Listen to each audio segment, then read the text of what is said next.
Hello and welcome to Political Breakdown, a show that says if you think the week's bad, actually look at it and you'll see it's worse. My guest this week is the comedian, the wonderful man, Chris Betts. Hello, Chris. How are we today? Hey, I'm doing all right, thanks. I'm locked down, but I'm fine. Are we even meant to be locked down at the moment? Isn't everything free and fine and dandy? Well, I think you're allowed to go out, but I went out to get cigarettes today, and there were no masks, no gloves. Everyone's just walking close to each other. So I'm just going to let all them die off and then take their jobs. And more money for cigarettes, then? Yeah. Classic foreigner. Just right. Let's start with the news then. Let's go through all of the news that there is this week. The government will re-merge the Department of International Development with the Foreign Office. This is what Boris Johnson has announced this week. Blair, Brown and Cameron have all criticised the move, so you know it's going to be a good idea. Wow. So the Oxfam have also criticised the idea. So the Department of International Development is there to just oversee aid. That's all it does. Yeah. And now it gets its budget is like £15 billion a year, the third highest in the world. Mm-hmm. But it's going to be merged with the Foreign Office, so that the Foreign Office gets to decide where the money's going. Now, do you, as a first thought, do you think that merging these two and allowing the Foreign Office, Dominic Raab, to take control of where foreign aid, where overseas aid goes, is a good thing? No, of course not. It's insane. It's they have completely separate points. The aid department, by the way, it is crazy that the UK is only third when they caused all of these problems. Well, it's by law that we have to spend 0.7%. Okay, so it adjusts depending on how well the economy is doing. Yes. Yeah. 0.7% of GDP.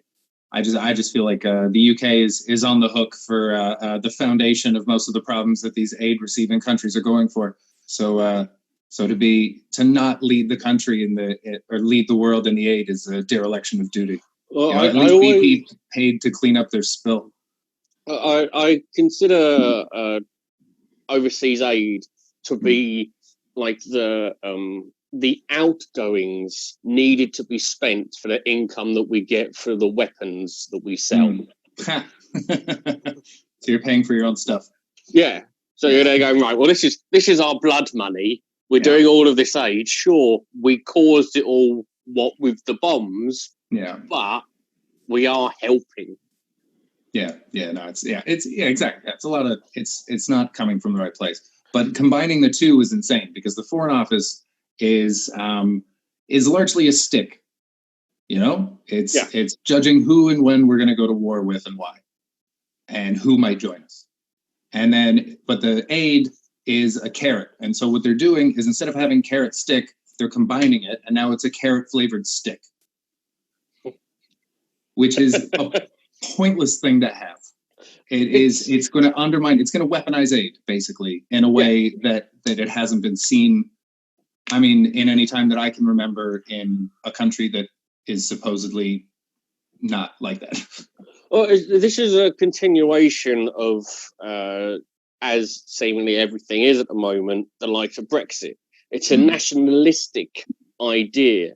The idea that Britain is being taken for a ride by foreigners, where we give all of this money to these people.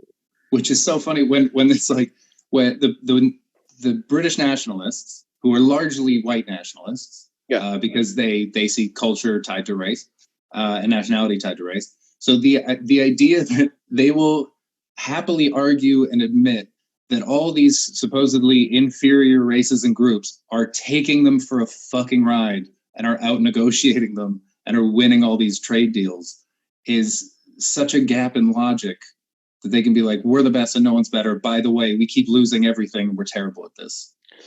I mean, it comes along with the lying from people like Boris Johnson, where Boris Johnson came out and he said, when he was discussing this at the start of the week, he said that we give less money to the Ukraine than we do to Tanzania and Zambia. They're going, yes, but Tanzania and Zambia have much higher poverty ratios, which is the reason that we do that. And he's like, yeah, but they're being taken by Russia. They're going, but that's not the point. Aid isn't the problem there. Yeah, we're not. If you want to give military aid, that's not the same as the overseas aid that we're giving for support for poverty and growth. At all. And the reason that Russia was able to do that is because it knew the UK and the States wouldn't stand up to it. That's a lack of political will, as opposed to too much aid to poor countries. On Russia, it seems that there's a vast Russian online deception operation has been exposed, unveiling a coordinated, extensive attempt to create tensions between Europe and the US. This has been going on for years, as we know. Thoughts? I mean, it makes perfect sense, because the only thing that was able to hold Russia back was the coalition of North America and Europe. That's NATO. Yeah. And so if they can make major fissures through NATO, then they can start picking countries one at a time. It's classic divide and conquer. They're already showing that what they want to do is take over Eastern Europe again. With the Ukraine, Finland is on just fucking constant high alert. Yeah. And so this is the most logical way to do that, if that's what your goal is. They have to split the Western powers in half if they want someone to sit out the fight, because suddenly you might have an enemy's enemy is my friend thing, like you had in World War II, where Hitler was the problem, and so the States and Russia worked together until Germany wasn't a problem anymore. Yeah. So that's the kind of thing that they're angling for, and it's despicable. But if that's what their goal is, I can't think of a better way to do it. Yeah. And we still have things like Boris Johnson sitting on the Russia report. Yeah, which is, I mean, not that surprising when you consider that the UK is the biggest money laundering country in the world. Yes. And Russian oligarchs come here more than anywhere else, partly because of its proximity to Moscow, partly because of the perceived glamour of London, and because they're allowed to do whatever the fuck they want, and they can just fucking leave. Yeah. And so, of course, he's going to sit on that. When you look at, I mean, why do you think the British pound has remained the most powerful currency in the world, despite UK not making anything, barely exporting anything? All it is really is a banking country and a money laundering country. Yeah, may as well call London Smeg.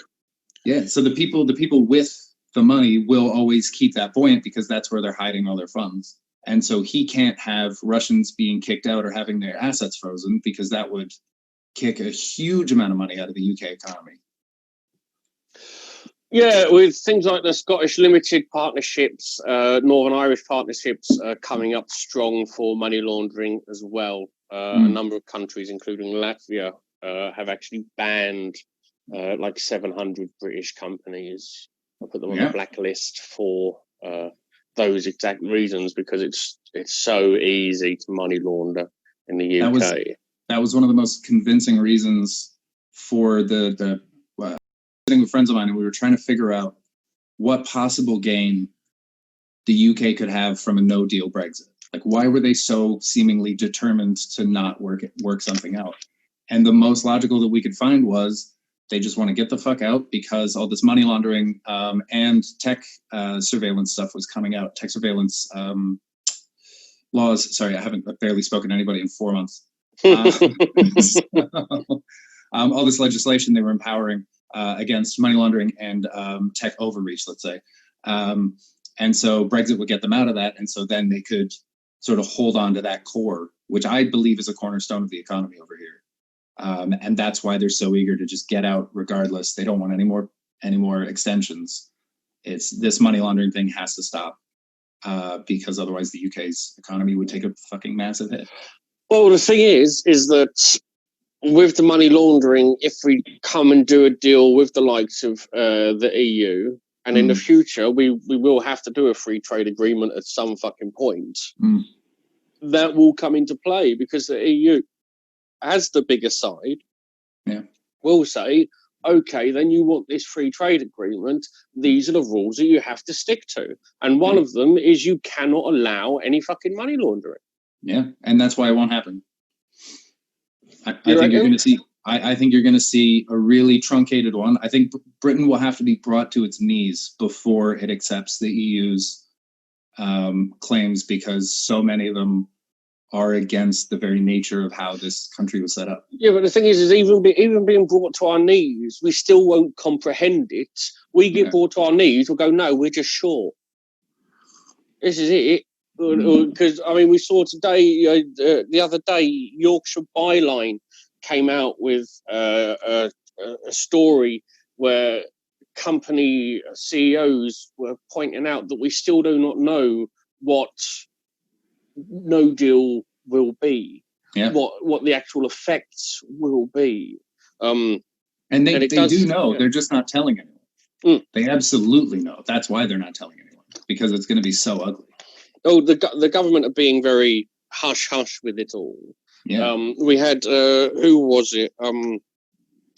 The British Retail Consortium told the Environment, Food and Rural Affairs Select Committee last week that the UK could face food shortages if we go to a no deal. Oh, yeah, and everything else shortages. You get most of your stuff from the EU. Yeah. Everything's going to be bad. And they know that. And I think that that's why they're suppressing the report, is because if they were to publish all the things that are likely to happen together, and it came from the government as opposed to, say, scientists who are apparently now partisan hacks, you would see a major shift in the popular opinion on it. And they would have to give on a lot of things that they don't want to give on. And part of that would be money laundering. Part of it would be open borders. There's a lot of things they'd have to give on. And so it's better. I saw this in Canada once. 2 prime ministers ago, there was a guy called Stephen Harper. He was up for re-election. He was Conservative prime minister. And what he did was, he was the incumbent. He knew that he would lose every debate because he was wrong. Yeah. And so what he did, he literally participated in 0 debates, because they can't get you saying something stupid if you don't say anything. And then he won. And that's what they're doing, is that the silence allows for them to poke holes in what everyone else is saying. And if they don't have to say it, then they're in the clear. The thing is they are saying stuff, though. They're lying about it and people are accepting it. The inability for us to want to learn, the idea of ignorance is bliss and we're all walking around fucking blissful. That's what's going on. It's not as though people are saying nothing. It's just they're lying about all of it. I've been fascinated with the UK's response to all the lies and the idea that everything will be fine because we're Britain. Because for a country that's so obsessed with class, that's a real rich kid thing to say. Yeah. They're like, the UK is absolutely acting like a kid who's grown up with privilege. And what's weird is this is mostly working class people are being like, oh, well, I'm poor, but Britain is Britain and we'll be fine. And it doesn't matter that I haven't looked into it because someone else will eat the consequences of this. And that is one of the most confusing parts of British life that I've been trying to wrap my mind around for 4 years now. It is madness. It is. There's a Freedom of Information request that revealed that the government has spent just 16,500 on the Pick for Britain campaign. Oh, the idea of getting people to replace the Eastern European workers who worked in farms? Yes. Good luck with that.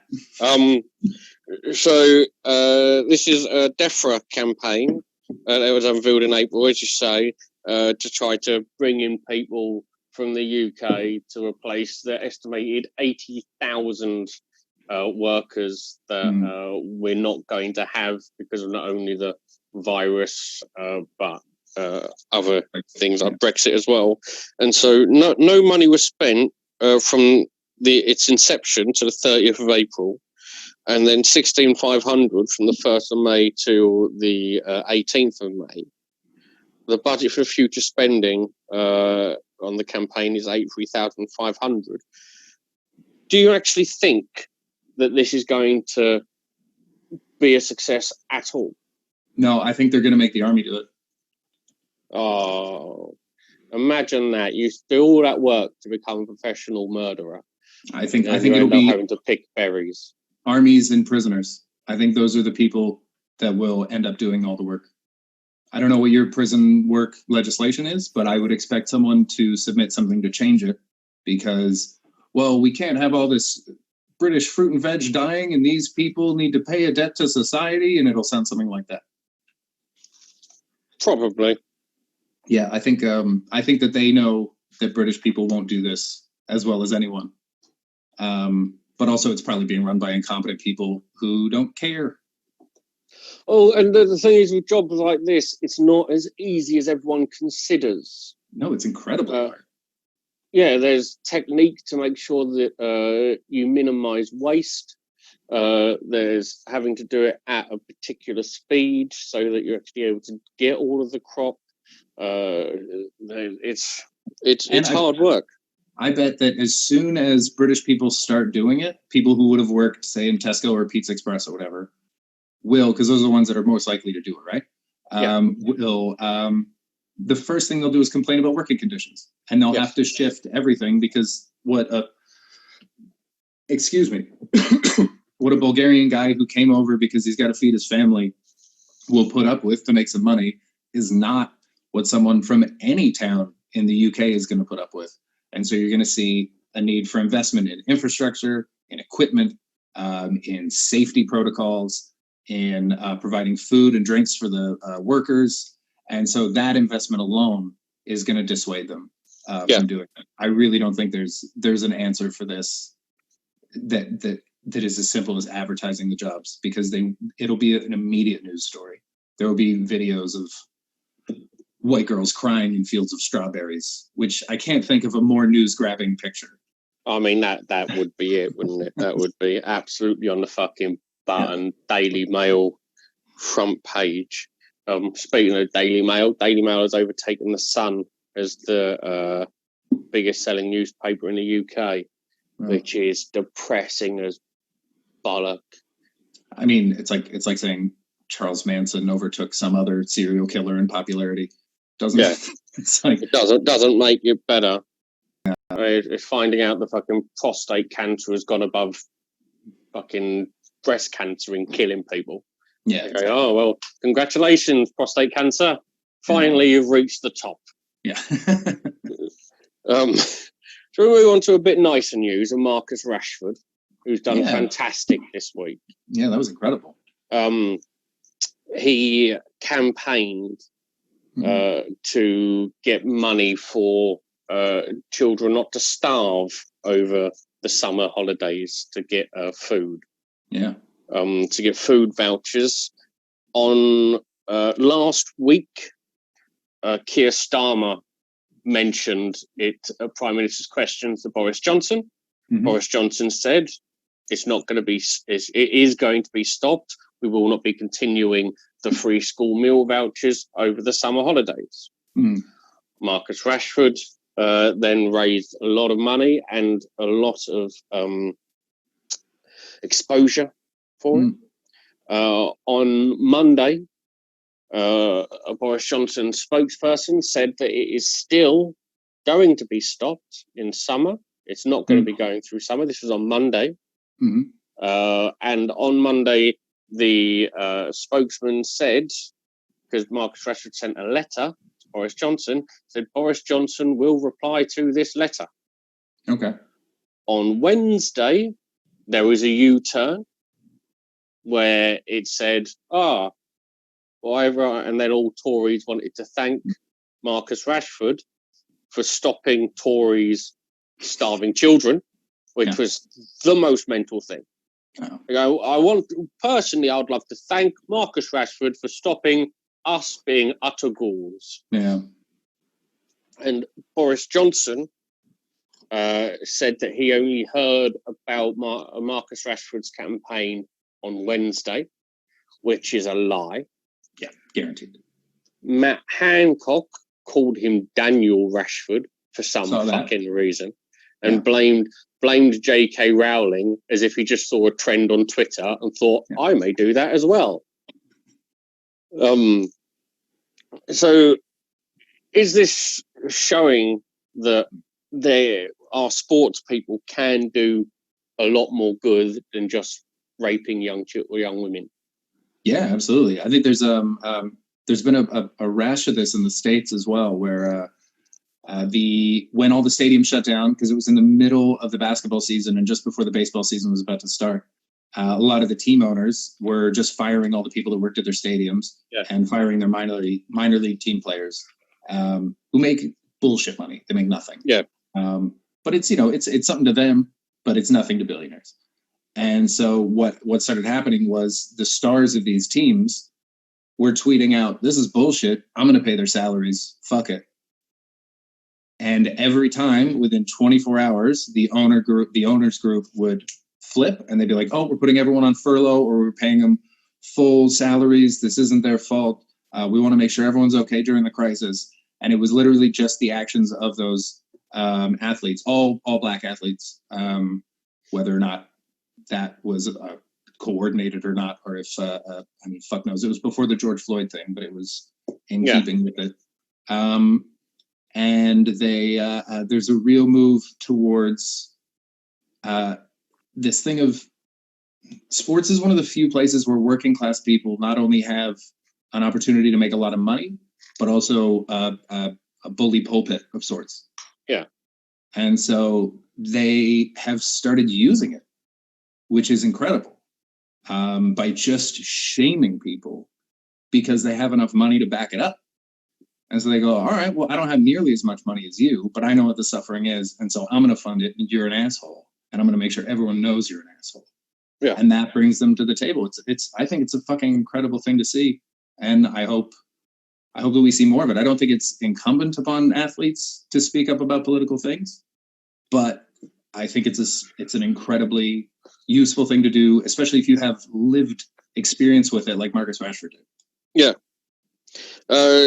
So the voucher scheme works out at about £15 per week per child. Extending the summer will cost 120 million. Scottish and Welsh governments already said they were going to do this anyway, to extend the scheme. It was only England. 15% of children in state education are eligible for free school meals last year. In parts of London, the North and the Midlands, more than a quarter of children receive dinner during term time. Jesus Christ, that's depressing. Yep. And that's definitely not enough. Fuck. No. Child holiday hunger, of course, isn't a new thing. Child poverty is on the rise. We do have over 4 million children in poverty at the moment. I feel like with the coronavirus, for all of the tragedy and all of the death, it potentially gave us a chance that we didn't have to set things straight, to reset the broken leg, as it were, to put it into a stronger position. And I feel that we've missed that opportunity. Well, I would say that it's deeply unfortunate timing that this happened during a time where pretty much all of the world's major powers have a total vacuum of leadership. Yes. Because when you look at someone like Jacinda Ardern and what she's been able to do with it, because she is a leader and she wanted to address problems and finally had the time to. Excuse me, she's done incredible things. You see that video of her going over in 2 minutes all the things that she did? Unbelievable. Oh, yeah. And she was smiling throughout that with the look on her face of going, now this is a fun way to spend my 2 minutes. Yeah, right? This is that's one of the most mic drop things I've ever seen. That was just a straight up 2 minute flex of it's everyone said that women can't do it and I'm doing better than anyone else. Suck my dick. What's that? One of the biggest emergencies the modern world's ever faced, and a woman had the cool head to deal with it. I mean, women have shown that they have shown much more leadership than men have during this pandemic. The I've countries heard led that, by women, Germany, I think Denmark, New Zealand, and I think Taiwan. I was going to say Taiwan as well, yeah. And I think maybe Vietnam, but I can't remember for sure. I know they did a great job, but I can't remember if their prime minister's men or what. But also with Vietnam, they have almost no human rights. So I'm always wary of praising a country for like doing well during the coronavirus, and you're there going, yeah, but it's a lot easier when you've got no rights for anyone. That's the only reason that we've done anything, is because we've taken rights from everyone. But at the same time, it's kind of incredible. Like, I absolutely agree with you, but I think it's kind of incredible that someone who would lead that kind of government would also take all the things to make sure that they're okay, because Putin didn't do that. You know, Bolsonaro didn't do that. What's his name in the Philippines? He didn't do that. Do whatever his fucking name is. That. Yeah. And so Vietnam, the idea that you have an all-powerful leader who's still like, I'm going to make sure everyone's healthy, is in itself something that's sort of remarkable. Well, one of the reasons that Vietnam did do so well is because they had everything left over from SARS, and they didn't get rid of it. They kept it as a just in case another pandemic came along, and they'll be prepared. Which is something that a lot of countries didn't do. Weird. Yeah, going, hang on, there's been one pandemic, there may be another. Let's make sure we've got things in place as a just in case. Whereas what we did in this country is got rid of anything that could potentially help. I think it was 6 months before Boris Johnson got rid of one pandemic. So that task group or whatever. Yeah, they're going, oh, for fuck's sake. Yeah, it's like going along, going, right, I'm going to eat all of this Indian. I'm going to get rid of all of the tissue now, and then eat it, and then, oh god, I'm all out of tissue. How did this occur? Yeah. And you, mate, you did it. You blew your nose. Yeah. It's such a depressing lack of common sense. Yeah. That is, I remember my mom worked in human resources for a while when I was a kid. And I remember she was complimenting a friend of mine. She said he had really good common sense. And I was like, yeah, but it's common. Everyone has that. And she's like, I hire and fire people for a living. And I will tell you, there's nothing less common. It's like, that is fucking depressing. And look, the real awful bit with all of that is that British common sense is our fucking catchphrase. That's the whole point, right? Yeah. It's a brilliant way of taking away responsibility from the government. Absolutely. How come it all went so badly? Well, we did tell people to use British common sense. It's not our fault if they didn't.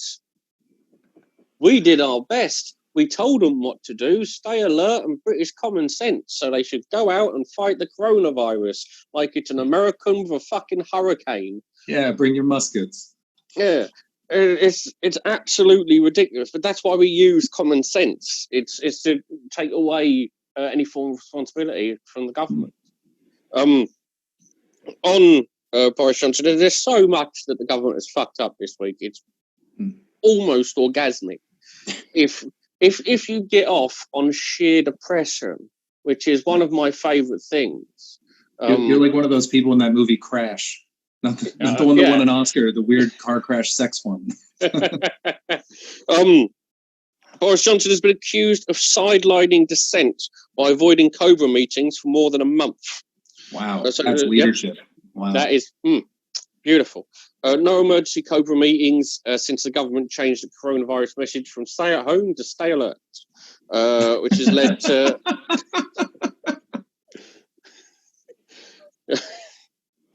It's just when you hear them back to back like that, it really drives home how fucking pointless they are.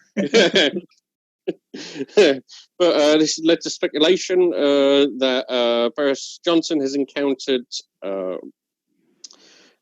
resistance to his response to the coronavirus pandemic. Mark Drakeford, the First Minister of Wales, said that the Cobra system had become ad hoc and that invites to emergency meetings had not materialised since May the 10th. Yeah, this is what you get when you elect someone who doesn't want to lead, but just wants to be able to say they were prime minister. Yes. You know, he's like when Lance Bass from NSYNC wanted to go into space. He's not an astronaut. He just wants to say that he was. Yeah, you don't ask him about the physics of breaking through the Earth's gravitational field. He just wants to take a selfie with the curvature. Yeah, all you want to do is ask him is what's Justin Timberlake like? Yeah, exactly. That's it. Like a very good kisser. Gentle lover, gentle. Although every time he came, he did end with bye, bye, bye, which we all thought was dodgy. Yeah, especially since it was on his hand. He was like...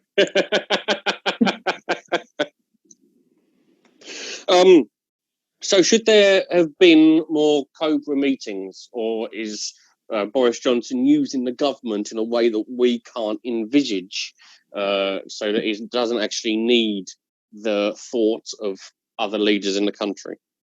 I think there should be more Cobra meetings if he attends them, but if he's not attending them, then why have the theater? I'd rather they be honest and be like, these meetings aren't even happening, and he needs to prove to us what he's been doing with his time instead of what he's supposed to be, than sham meetings that he can say he sent his assistant to who filled him in on later. I think it should be mandatory for him to go. But, well, you would expect that as Prime Minister, he would want to go. But this comes back to he doesn't want to lead. This wasn't what he wanted. He wanted peacetime prime ministership. Yeah, easy. That's why he bailed on Brexit as soon as he won. Him and Farage are the same guy. They don't want to lead. They want power. Yes.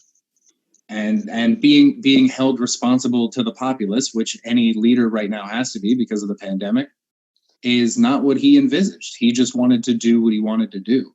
And right now he's actually responsible for people. And that's a fucking nightmare for him. He has no empathy. Is now the right time to criticize the government, or should we wait until we have all of the figures and know just how many people have died, which can potentially be like 10 fucking years' time? Well, I think that the fact that so many people have died already, and he doesn't seem to have shown any remorse that I've seen. I mean, you follow him more closely than I do. Is enough. Like, it's the reason that they held up the Grenfell report for a while is because they knew that time heals all wounds, and it blunts the sword of outrage. And so I think that right now is absolutely the time, because they're doing the job, and you can see that they're not doing it properly. So you have to hold them to account, both now and later. But if you don't hold them to account now, what's the point of holding anyone to account? I think the reason that they held the Grenfell report back for so long is because not all Tory MPs had a chance to wank over it. That is a classic Ashley Haden line. My goodness. That vintage Haden.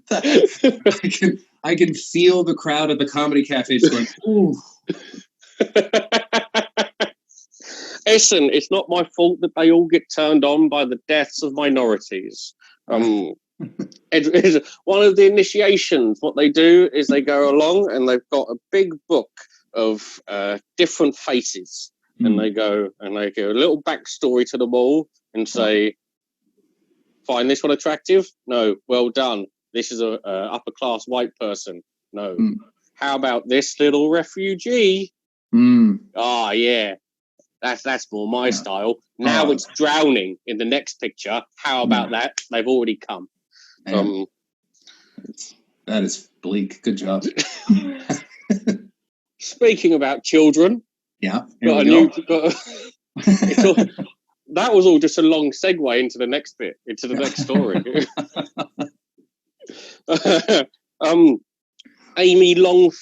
Anne Longfield, who is England's Children's Commissioner, has accused the government of putting the rights to education at risk amid ongoing reports over selected school reopenings. Now, Gavin Williamson has come out and said that all schools are going to be opening in September. Good luck with that. There's a couple of different parts to this particular story.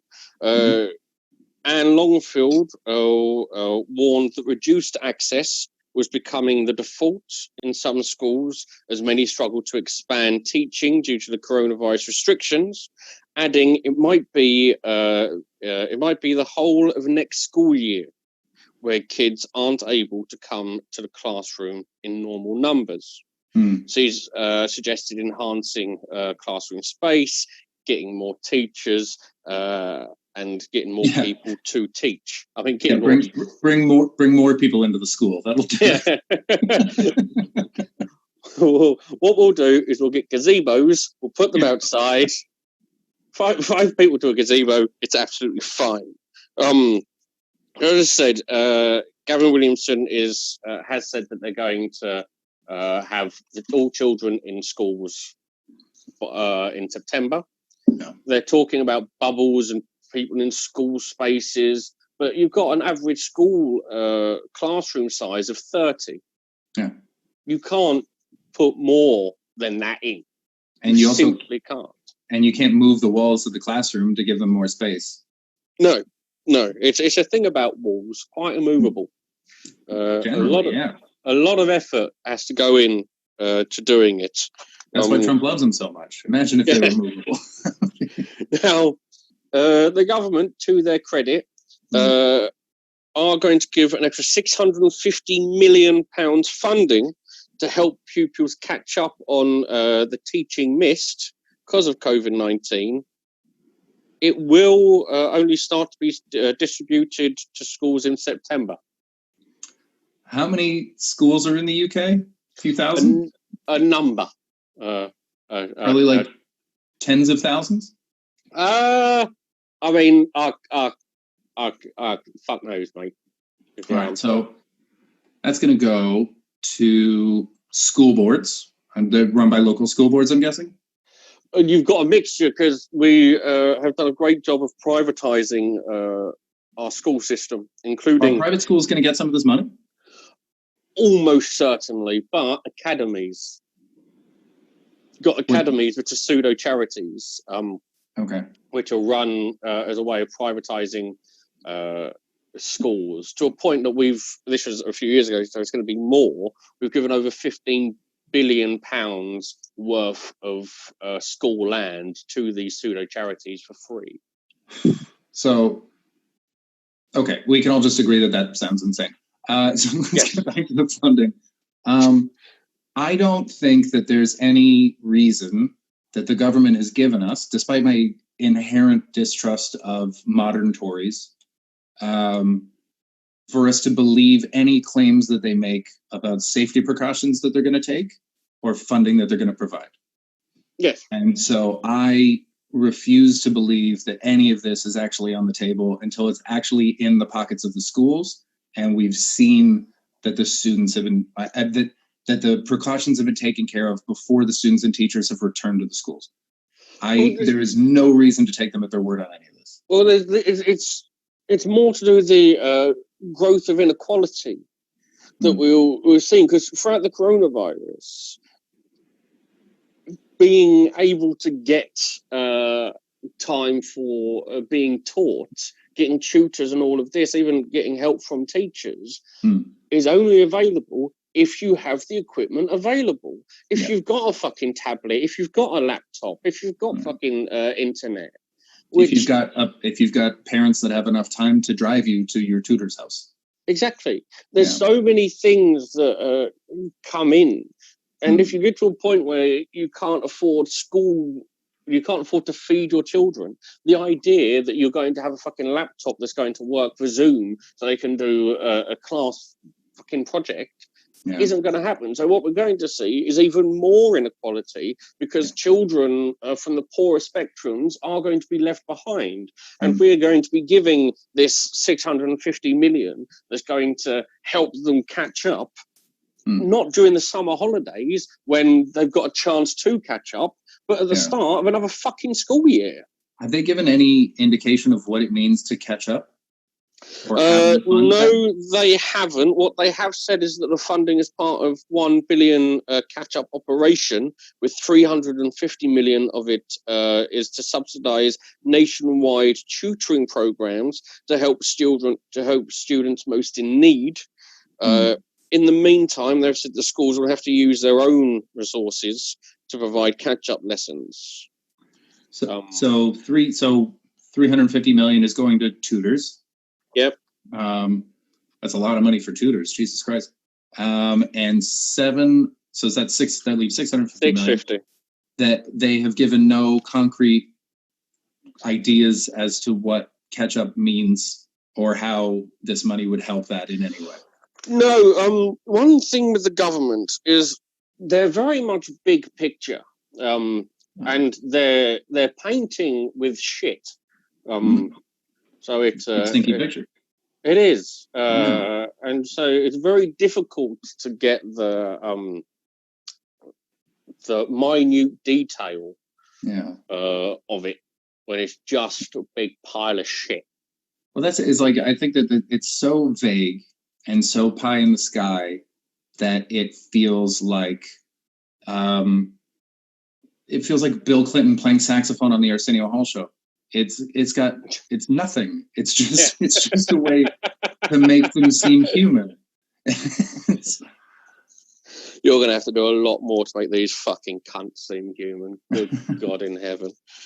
Every single one of them. I wouldn't even say robotic, because at least robots they can turn off for a fucking moment.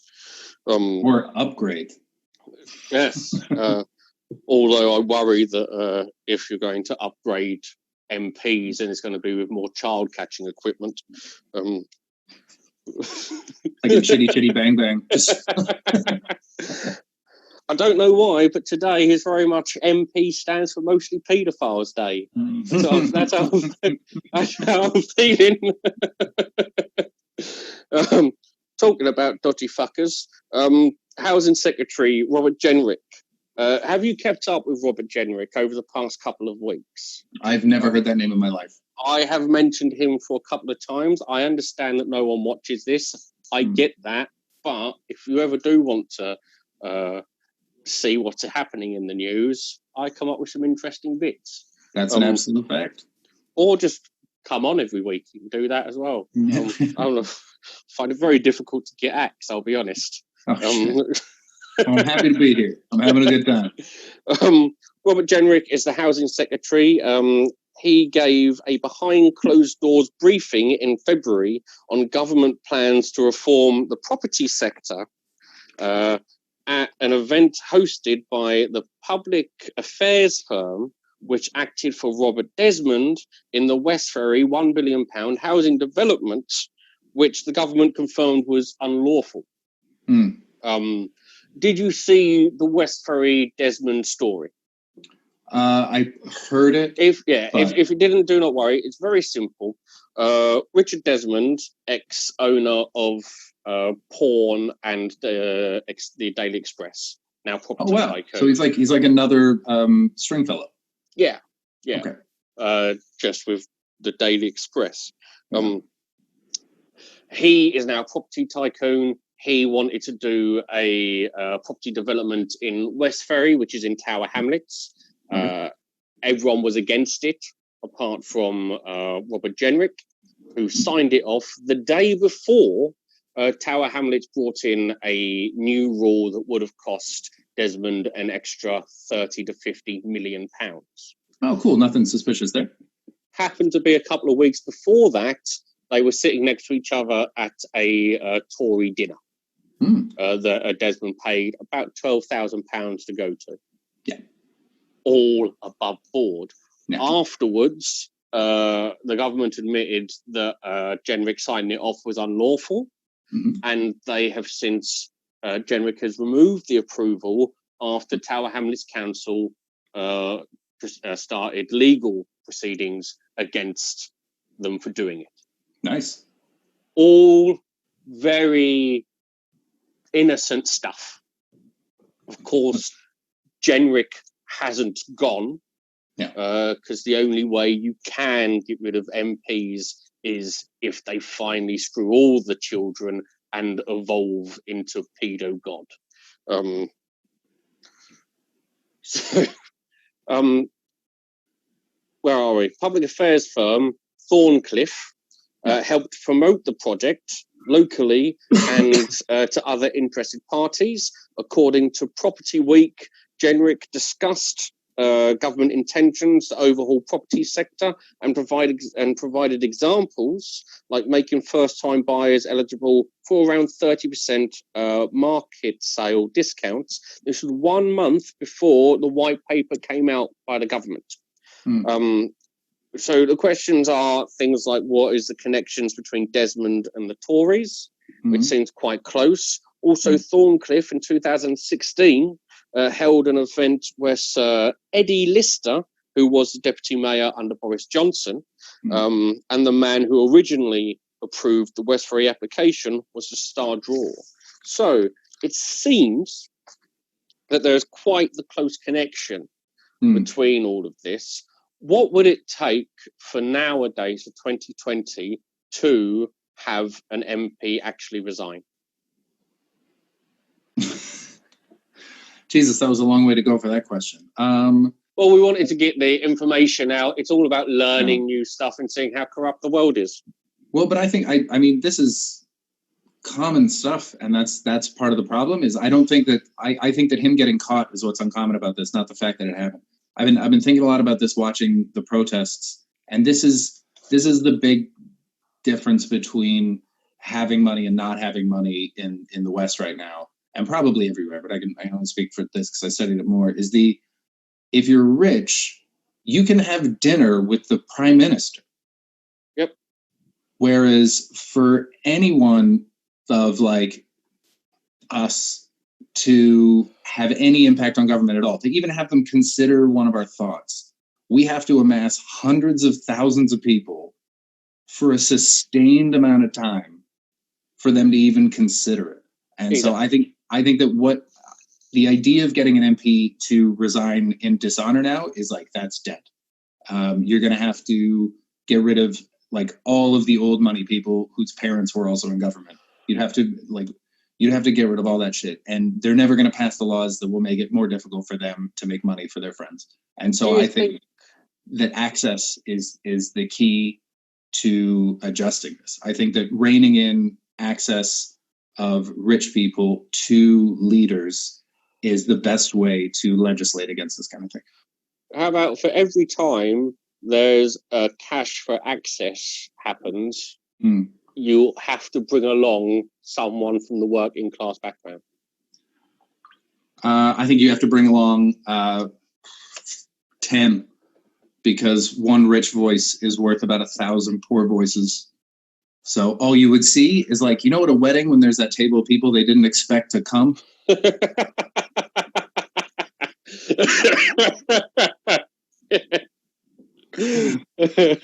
what you're going to see at these dinners. They're not going to take any of the thought seriously, and so I think that these cash for access gigs just have to go, because it literally is a way of pricing poor people out of interacting with government. Yes. And now that just can't happen. This is quick fire, mainly because we're coming close to the end. Oh shit! I've been rambling. Sorry. No, that's a part of it. It's okay, cool. Well, I do have a lot of news stories, and this week I don't want to miss too many. The government has abandoned the NHS contact testing app after 3 months and millions of pounds to go with the Google Apple one. That will not be ready for months. How come so many other countries have been able to do it? Like this week, Germany and Italy have started their own ones using the Google Apple method. And Germany have already had 10 million downloads in 3 days. So 2 questions. How come we fucked it up so badly? Would you download the app? The reason you fucked it up so badly is it's a vacuum of leadership. These guys aren't leaders, and they don't have a vision, and so no one below them knows what to do. If you don't give a clear vision, subordinates don't have a clear goal. Yes. And so it gets fucked up. I would never download it from the UK government. I can't imagine a government that I would, but I especially, maybe New Zealand, but I would never, ever let the UK government openly track my comings and goings. I'm to the point where I turn my phone off when I'm not using it when I go around town. Like I really don't like being tracked. I mean, I'm going to have to explain to you what cameras are, and because they've already got you, mate. Yeah, that's true. But you know, at least this way they can't triangulate me in the same way. Yeah, exactly. Labour Together review was out this week. Key findings about the 2019 election. Very simple. Labour went into 2019 election without a clear strategy of which voters needed to be persuaded or how to do it, and failed to settle on a coherent message with the power of for the many and not the few, which didn't have Corbyn win anyway. It was a fantastic thing. Yeah, he still lost. Yeah. Do you think Starmer has the ability to bring Labour together? I don't know. He seems like the British Mitt Romney. That is harsh on Starmer. And that's how he comes across to me. But I haven't done that much research into him. But like when I look at him, when I listen to him talk, I see a guy who looks like he was bred in a test tube to be a politician. And he's not. I've heard he's crushed PMQs, but I haven't watched him. He has done vastly better than Boris Johnson, but where you going? I mean, he did come from a working class background. Okay. He was a human rights lawyer. Oh shit! Cool. Yeah, so that's why I'm like, Mitt Romney. Come on, he's probably got his. Yeah, that's fair. It's like I said, I haven't looked into him too much. The Labour Party was not only like slightly depressing, but also because they're not in power right now, I'm just not paying as much attention to them. Well, I think that it's, as always, an opposition is much needed. We require an opposition for things like this. The British government's health ministry says it has no record of the fuck-up attempt to import PPE for health workers from Turkey. Officials say they have no report or memo about it, even so much as an email about it. Of course, if you go onto the Department of Health's Twitter, you will see the tweet about it. But seemingly, it looks like they're trying to get rid of evidence before the inquiry. Yeah. So, but surely now there's going to be an inquiry into the absence of the documents. I'm not sure, mainly because I'm not sure if many people are going to have noticed or cared that they've said this. Yeah, fair enough. There is a lot going on. Yes. But as soon as the Turkey inquiry happens, that'll have to be folded into it because they'll be like, where the fuck are these documents? And that'll be made public. So they're just pushing it down the road. Hopefully, when we do an inquiry into how it was so badly run, we go along and go, well, you managed to get, I think it was 2 million items from Turkey, but you couldn't use most of them. Yeah. I forgot about that. It's been a crazy few months. Jesus Christ. It does feel longer, doesn't it? That feels like it happened 2 years ago. Yeah. The Home Office is talking to tech and outsourcing services suppliers to assess how the Visa and Citizenship Directorate can hand over large chunks of its operation to the private sector in deals that could be worth up to £1 billion. No.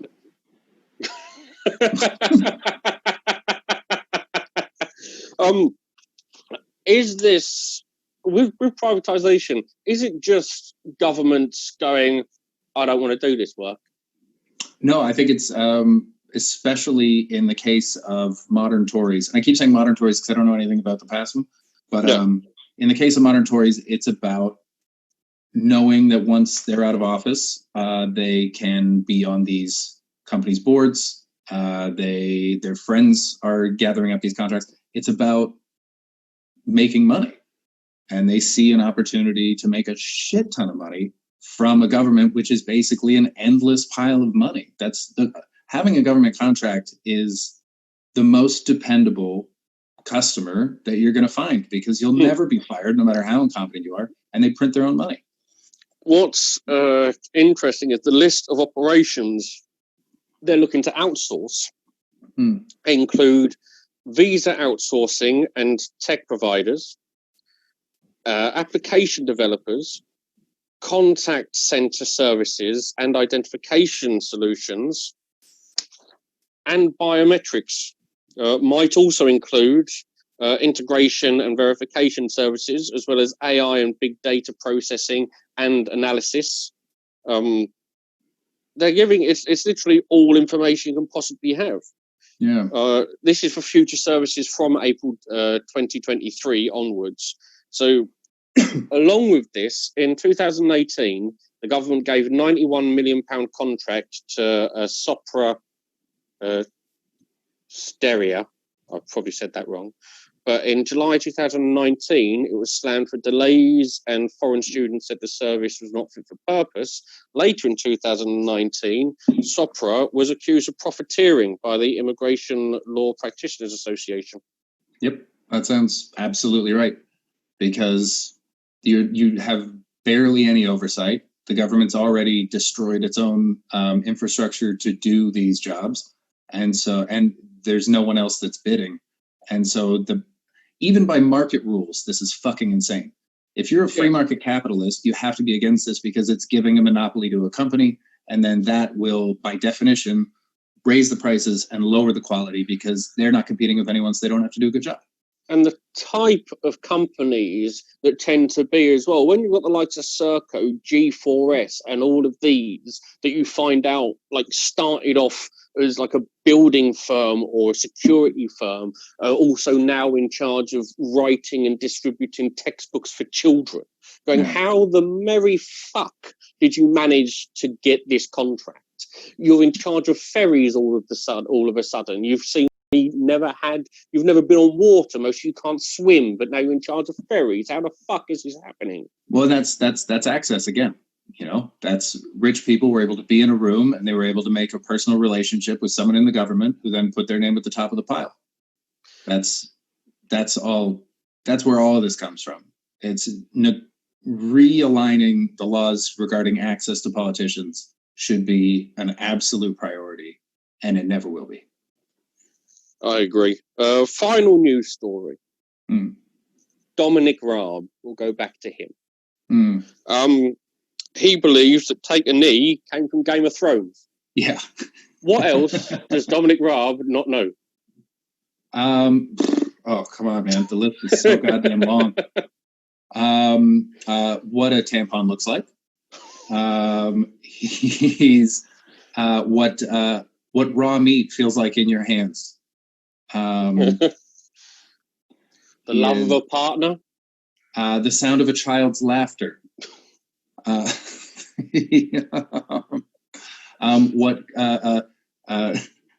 look of compassion in a stranger's eye. The feeling of good after you've done something nice. Yeah, a sense of relief. He doesn't know shit, man. Probably anything to do with history. He must have gone to a good school. That is fucking sad. What it is to be successfully challenged. I've always said it. The worst schools in this country are the likes of Eton, that seemingly teach fuck all to students. How little the likes of Jacob Rees-Mogg or Boris Johnson know is remarkable. And they're going, well, you went to all of these good schools. How can you know so little? And my wife was actually sort of explaining a lot of this to me. She taught over here for a while, and she was saying that what they learn more than anything is how to make nothing sound like something. That's the biggest educational advantage, is the way to manipulate an argument. And I think you see that coming to fruition in the government every single day. Yeah. Do you have anything to plug? I'm doing a podcast every day called the Week Daily Podcast. where I do topical jokes Monday to Friday. It's only like every episode's about 5 minutes long. I literally write the jokes that day, and then I record them right away. Because I just missed, honestly, I miss new material nights more than I miss like paid gigs. And so it's largely a writing exercise, but there've been some fucking crackers in there. And it's a nice quick way to go over some of the big stories with a laugh at the end. And then once a week. Well, thank you very much. This is an hour though. Mine's 5 minutes. Unlike your rambling hour of shit. Mine has laughs in it. It's about the news and it's quick. Well, it's the difference between taking acid and taking salvia. You know? Salvia, you're in and out. Yeah, that, and I'm going to start doing my Versus the Audience show on Zoom and selling tickets to that as well. Fantastic. That is an absolute brilliant show. Nice. Right. Well, I'll thank to you, to everyone else, do what the things you should do. I'm going to stop recording and then have a quick close for yourself Cool. after. Okay. Beautiful. Cool. Thanks for having me, man. Oh, man.